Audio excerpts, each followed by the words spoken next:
Всем привет, всем ассаламу алейкум, уважаемые подписчики. Сегодня у нас продолжается обзор на Сонату.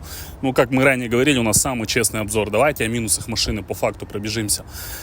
На данной машине приобрел я ее в мае. С мая месяца по сегодняшний день у нас пробег составляет порядка 16 тысяч. Если быть точным, давайте посмотрим наш пробег реальный. И я расскажу вам о ее минусах на сегодняшний день. 16 810 составляет наш пробег. И теперь по порядку о минусах, которые за 16 тысяч мы выявили на данной машине. Первое, с чем я столкнулся, у меня начал бампер отходить от крыла. Вот здесь появился дикий зазор, крыло начало выпирать вперед. Я сразу испугался, думал, может быть, где-нибудь бордюр зацепил. Поехал к дилеру, на что дилер, когда я сказал, что у меня бампер отходит, он сразу сказал, с левой стороны от крыла. То есть это технический брак у машины, все дилеры об этом знают. Пути решения на данной машине все уже исправлено, все сделано, официальный дилер сам это исправляет абсолютно бесплатно. Пути решения – банальный стекольный клей. Следующая ошибка, вернее, следующий недочет номер 2 у данной машины. Задний бампер начал отходить от крыла также. Здесь появился зазор, крыло ушло вовнутрь, о чем я тоже непосредственно сообщил дилеру. Дилер также знал об этой проблеме и сразу же исправил. Все тот же самый стекольный клей, герметик спасает ситуацию. Ну, лично по моему мнению, на 16 тысячах такие недочеты в машине недопустимы. Машина по-своему еще сырая. Я понимаю, что это новый обвес и так далее, но есть недочеты, которые нужно исправлять. И машина стоит, извиняюсь, на секундочку, 18 мультов. И самая главная проблема номер 3.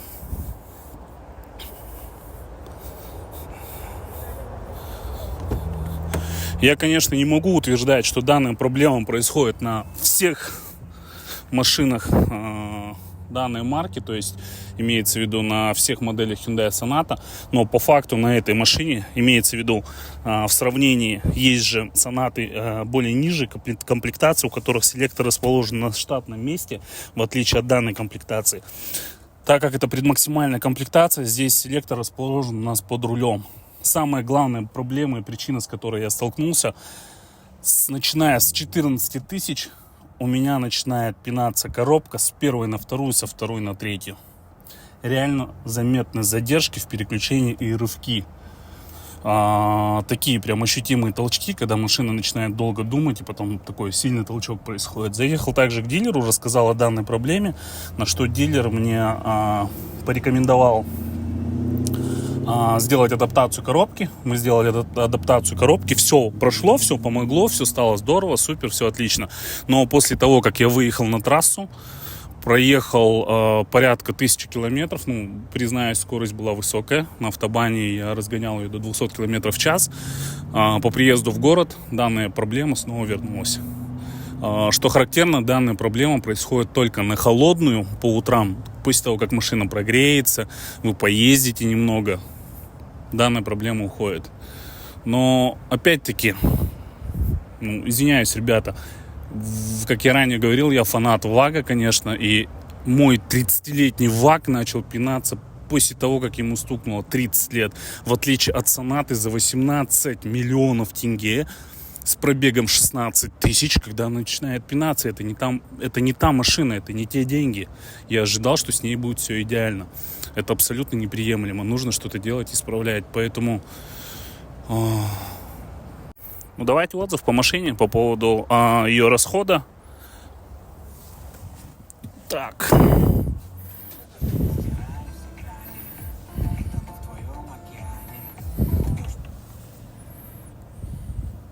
Расход получается у нас смешанный расход после сброса 9,7. С момента заправки 11. Ну и текущий поездка 0 покажет, так как я машину только запустил. Заправляюсь непосредственно только 95-м бензином. 92-й как бы не приемлем. Вообще в целом стараюсь не заливать его ни в какие машины.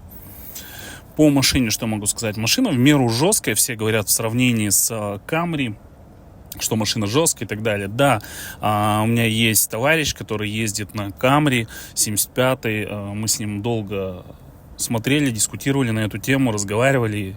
ездили на его машине, на моей машине. Фундаментально, можно сказать, два разных автомобиля. Может быть, у них и класс одинаковый, но непосредственно Camry, она более мягкая машина, она более комфортная машина, едет по городу и так далее. Но что касается Сонаты, когда вы ходите на трассу, в поворот зайти порядка, в поворот, конечно, само собой, не в 90 градусов, в такие затяжные повороты зайти на скорости 150-160 абсолютно реально, без сноса передней, задней оси. Причем это я проделывал в дождь на Боровской трассе, как бы машина спокойно идет 200 до Борового. Я иду абсолютно уверенно, не переживая, что машину куда-то как-то снесет. Чего я не смог сделать на Camry 75-й. Кто-то скажет, да, я могу, ты не умеешь управлять, я умею управлять, но здесь идет речь о контролируемой езде, когда ты едешь, чувствуешь машину, что она идет гораздо увереннее и безопаснее. То есть за счет более жесткой подвески машина менее валкая и лучше держит трассу. В городе, конечно, да, машина жесткая, чувствует каждую яму, каждую кочку, в отличие от Camry, она уступает Camry. Ну и по расходу Sonata выигрывает у Camry. Подписывайтесь на наш канал, комментируйте, лайки, дизлайки, все приветствуется. Спасибо за внимание. Будем стараться работать для вас, снимать честные обзоры. Напишите, какую машину хотите далее увидеть на обзоре. Всем спасибо.